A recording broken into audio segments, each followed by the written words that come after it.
Assalamualaikum, halo semua. Kisah ini diceritakan oleh seseorang yang bernama Karina. Dia adalah seorang remaja cantik yang tinggal di kota Bandung. Karina baru saja lulus dari kuliahnya dan mendapatkan pekerjaan di kota Bandung. Tapi sebelum ceritanya dimulai, yuk kita dukung terus channel ini dengan klik tombol subscribe dan nyalakan tombol loncengnya untuk pemberitahuan cerita terbaru. Karena tempat tinggal Karina berada di Jakarta, maka ia harus mencari tempat tinggal sementara yang lokasinya berada dekat dari kantornya bekerja. Karina mencari dan akhirnya mendapatkan tempat kos yang berada di Bandung bersama dengan teman-temannya. Karina termasuk pekerja baru karena baru 1 minggu ia bekerja. Sang atasannya meminta ia untuk bekerja hingga larut malam. Karina begitu semangat dalam bekerja dan dia merasa diberikan amanah. Karena di tempat ia bekerja, ia merupakan anak yang paling muda, namun sudah diberikan pekerjaan yang cukup sulit. Selama 3 hari, Karina bekerja hingga agak malam dan beberapa teman-temannya menanyakan kondisinya. Khawatir karena Karina akan sakit dan tidak bisa bekerja. Setelah hari keempat, badan Karina mulai terasa tidak enak. Nampaknya ia terkena demam, jadi kemanapun ia pergi, kini selalu membawa tisu untuk menutup hidungnya yang sedang pilek. Keesokan harinya merupakan hari yang ditunggu-tunggu, yaitu hari Sabtu, di mana Karina libur bekerja dan teman-temannya akan pergi berlibur ke pantai. Karina dari pagi hanya bisa berbaring di tempat tidurnya karena kondisi badannya yang mulai lemah. Ia pun akhirnya mengizinkan teman-temannya untuk pergi berlibur, meninggalkan dirinya sendirian di kamar kos. Karina hanya ditemani secangkir teh hangat. Ia nampak menikmati kondisi demamnya. Apalagi semua orang di tempat kos sedang berlibur, sehingga suasana menjadi tenang dan sunyi yang akhirnya membuat dirinya bisa tertidur lelap, ujarnya dalam hati.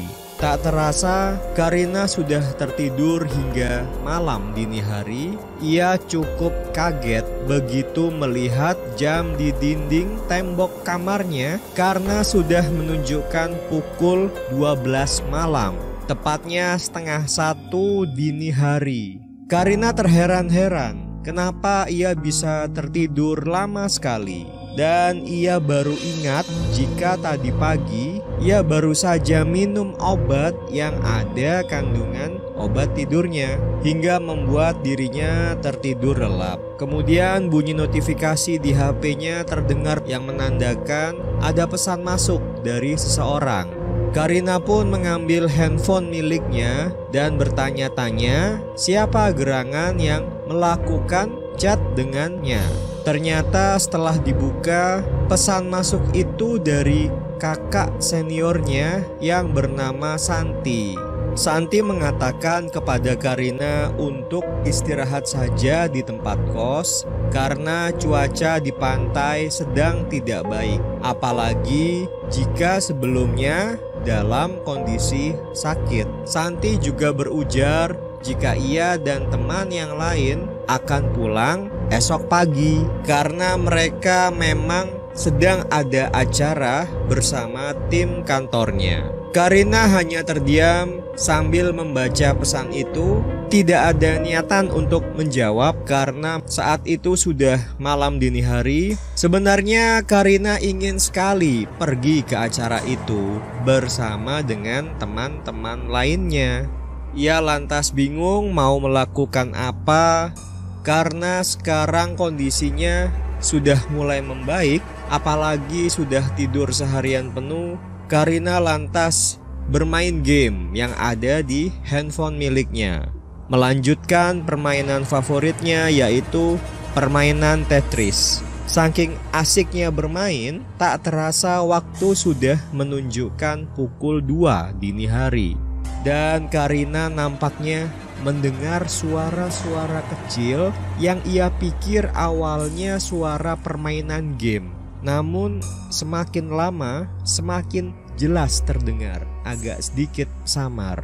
Ia pun lantas segera mengecilkan suara game Tetris itu dan berusaha mendengar suara apakah yang baru ia dengar barusan. Ia bergumam sendiri sambil bertanya, mengapa ada orang berbicara cukup berisik malam-malam begini. Sampai akhirnya Karina merasa yakin jangan-jangan itu adalah teman-temannya yang sedang berlibur ke pantai. Tapi kan mereka tadi sudah bilang jika pulangnya esok hari. Apakah mereka tidak betah di sana? Ujar Karina dalam hati. Karina lantas bangun dan membuka pintu kamar kosnya.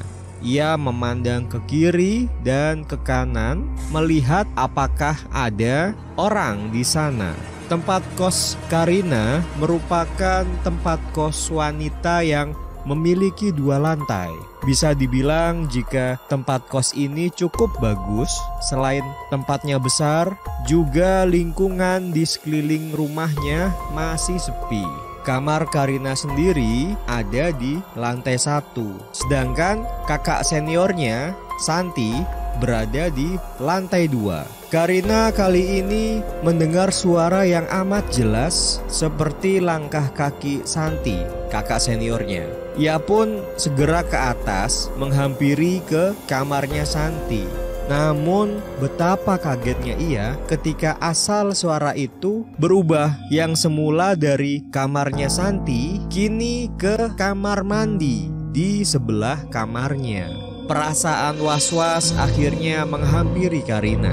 Bukannya apa-apa, ia takut jika ada pencuri atau perampok. Karena kondisinya hanya ada dia sendirian di rumah kos itu, maka Karina secara perlahan sambil berdoa berusaha membuka pintu kamar mandi itu. Dan begitu ia buka, ternyata tidak ada siapa-siapa di sana. Hanya ada keran air yang menyala dan Karina bergumam, aneh sekali. Kenapa keran air kamar mandi tidak dimatikan? Padahal teman-temannya selalu mengingatkan Karina agar mematikan keran air jika keluar kamar mandi. Karina bersyukur karena hanya perasaannya saja dan tidak ada siapa-siapa di sana. Karina pun mengambil segelas air minum dan meminumnya perlahan. Sambil duduk, ia memandangi sudut ruangan lantai tempat kosnya yang resik dan gelap, sambil sesekali berusaha mendengar siapa sebenarnya orang yang berbicara tadi. Karina sebenarnya masih penasaran, apalagi seumur-umur ia belum pernah diganggu makhluk halus. Ia benar-benar merasa aneh karena memang suara itu jelas adanya tadi. Kemudian setelah 5 menit berusaha tenang, Karina memutuskan untuk turun ke lantai bawah menuju kamarnya. Dan sebelum menutup pintu kamarnya, ia berkata, dasar ganggu aja. Entah ia berbicara dengan siapa. Mungkin Karina merasa kesal karena ia habis dikerjai oleh makhluk halus dan berusaha mengungkapkan perasaan hatinya. Di dalam kamar, Karina sebenarnya cukup betah karena kamar miliknya memiliki kasur ukuran jumbo, bukannya kasur single seperti teman-temannya. Melihat kasurnya yang empuk, Karina segera melompat dan memutuskan untuk kembali tidur hingga esok siang.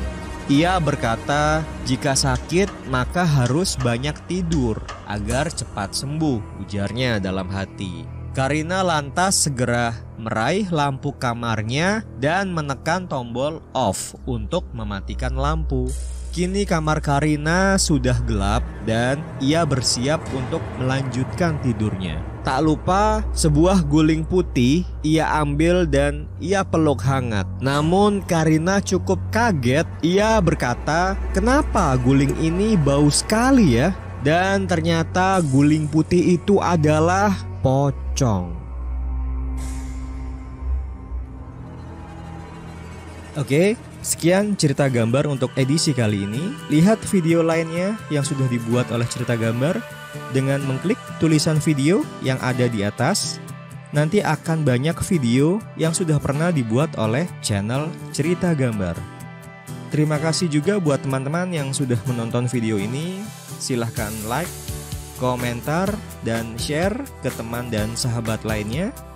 Buat yang belum subscribe, ayo tekan tombol subscribe-nya dan juga aktifkan tombol loncengnya untuk notifikasi terbaru. Sampai jumpa.